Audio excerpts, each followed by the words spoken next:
Bonjour, j'espère que vous allez du mieux que vous pouvez. On m'a posé la question de savoir comment parler de la situation à ses clients, comment réussir à les rassurer, comment ne pas tomber dans la panique, mais comment être quand même dans la réalité de la situation. Certains parmi vous ont des clients qui les appellent en panique en disant ben voilà comment on fait, comment on s'organise, comment ça va se gérer. Je pense notamment au métier des experts comptables, des gestionnaires de paye, tout ce qui est dans le service, tout ce qui est dans la formation, etc. On a beaucoup de crises, tout ce qui est dans les les approvisionnements et tout ça. Voilà, on a beaucoup d'incertitudes en fait par rapport à ce qui nous attend. Donc la question c'est qu'est-ce qu'on fait pour parler avec son client? Là, pareil, on va être en logique d'intelligence relationnelle et de communication non violente. C'est-à-dire que on va commencer par écouter la panique du client. Ça ne sert à rien de l'interrompre. Bien évidemment, on va commencer par écouter la réalité du client. C'est toujours ça, toujours la base, ça. C'est j'écoute le besoin de la personne qui est en face de moi. 9 fois sur 10, cette personne ne sait pas exactement exprimer son besoin. Elle va vider tout ce qu'elle a à vider, elle va crier, elle va peut-être pleurer, elle va peut-être vous agresser, hein, ça c'est possible. Soyez forts, prenez du recul par rapport à la situation. Nous sommes dans une situation exceptionnelle, donc dites-vous bien que c'est pas personnel, hein, ça peut être le moment d'appliquer les 4 accords Toltec, hein, ne rien prendre de personnel, ne pas faire de suppositions, faire très très attention à ce que vous dites, à la valeur de votre parole et faire de votre mieux. Donc là, voilà, on est à une excellente situation pour appliquer les 4 accords Toltec. Et surtout d'être dans cette logique d'écoute et toujours de recherche de consensus. Une communication, c'est fait pour arriver à un consensus, sinon ça ne sert absolument à rien. Donc 1, écoutez votre client, écoutez son besoin. 2, considérez, reconnaissez son besoin.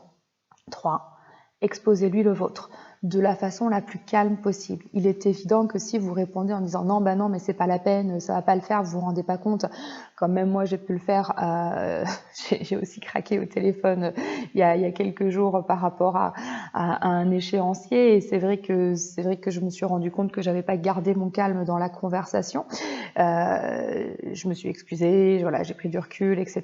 Mais c'est vrai que les émotions, ben voilà, nous sommes des êtres humains où notre mode de survie est mise à mal, donc forcément on a un besoin d'arriver à on a besoin d'avoir l'impression de faire quelque chose, et bien souvent nous sommes en réaction et pas en action, donc c'est ce qui fait qu'on part un peu dans tous les sens. Donc on recentre le propos, on est le plus calme possible tout en étant le plus pragmatique et le plus objectif possible. Donc 1, j'écoute la réalité de mon client. 2, je lui donne ma réalité de la façon la plus calme, la plus posée possible, et je ne parle que sur des faits. Je reste pragmatique, j'énonce des faits. Les émotions, on les a, on sait qu'elles sont intenses, notre économie est touchée, notre vie de famille est touchée, notre santé est touchée. Nous sommes à fleur de peau d'un point de vue émotion, donc ça, on le sait. Maintenant, on reste sur des faits. De quoi j'ai besoin, où en sont les contrats qu'on a signés, comment vont se passer les versements, qu'est-ce que l'État met en place par rapport à tout ça. Soyez en veille, soyez en alerte de toutes les décisions ministérielles, gouvernementales, préfectorales, etc., en fonction de l'URSSAF, en fonction de tous les autres organismes nationaux. Essayez d'être le mieux informé possible. De toute façon, comme d'habitude, ce qui va aider, c'est la connaissance. L'ignorance est un drame. L'ignorance fait faire n'importe quoi. Donc, soyez vraiment au courant de tout. Et si vous ne savez pas, dites que vous allez vous renseigner. Et c'est la meilleure chose que vous pouvez offrir à votre client, en fait, c'est se dire, je me renseigne, je regarde, je suis là, je pense à vous, je fais au mieux par rapport à notre deal, par rapport à notre business. Je mets aussi en avant la sécurité de ma propre entreprise et je vois comment on peut avancer ensemble. Ça, c'est très très important, de prendre ce temps-là de pause, de discussion, de réflexion.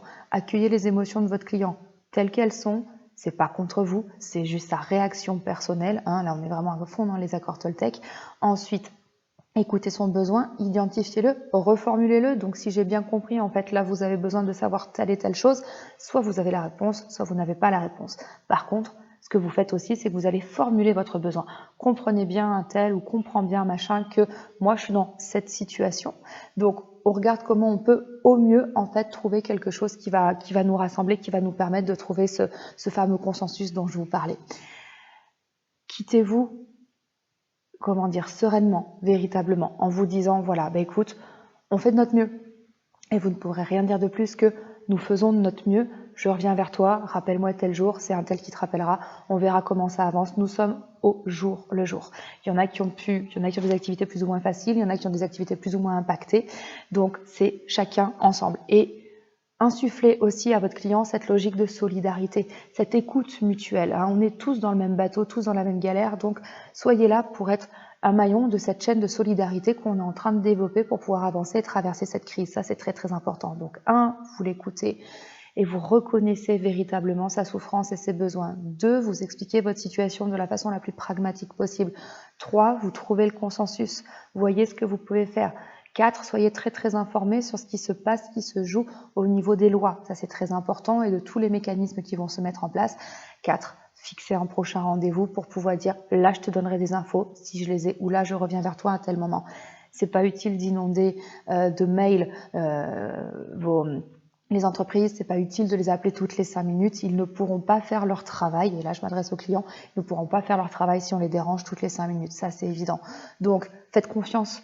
Vous avez confiance en vos clients. Vous avez confiance en vos prestataires. Gardez cette confiance. Cette confiance et cette solidarité vont vous permettre de pouvoir passer ce cap. Et si vous avez besoin, n'hésitez pas à me poser des questions et je serai là pour pouvoir y répondre du mieux que je peux. Je vous remercie. Faites du mieux que vous pouvez, bien évidemment, ça va vraiment être la phrase de cette vidéo. Comme je vous l'ai dit, les émotions sont à fleur de peau. Restons dans le pragmatisme, dans le factuel, dans tout ce qui permet d'avancer. Fixons-nous des objectifs, fixons-nous des rendez-vous pour réussir à avancer sur ces situations-là. Ça va pouvoir peut-être devenir anxiogène, le téléphone qui sonne toutes les 5 minutes, les mails qui vont inonder nos boîtes mail. On prend du recul. Là aussi, retour à soi, respiration. C'est pas contre vous, vos clients s'en prennent pas à vous, c'est juste la façon qu'ils vont avoir de pouvoir réagir et donc c'est une réaction et pas une action et c'est ce qui prouve que voilà, vous allez pouvoir leur permettre de faire baisser la pression et de voir comment vous avancez ensemble. Et j'insiste bien là-dessus, nous sommes sur de la co-traitance avec nos clients, nous sommes sur une logique de co-construction, de partage. En tout cas, c'est comme ça que moi je vis ma vie d'entrepreneur et je vous invite à pouvoir vous positionner comme ça. Je vous souhaite une excellente journée et je vous dis à très vite pour une autre vidéo pour vous donner d'autres astuces pour gérer cette situation exceptionnelle au quotidien. À bientôt, merci.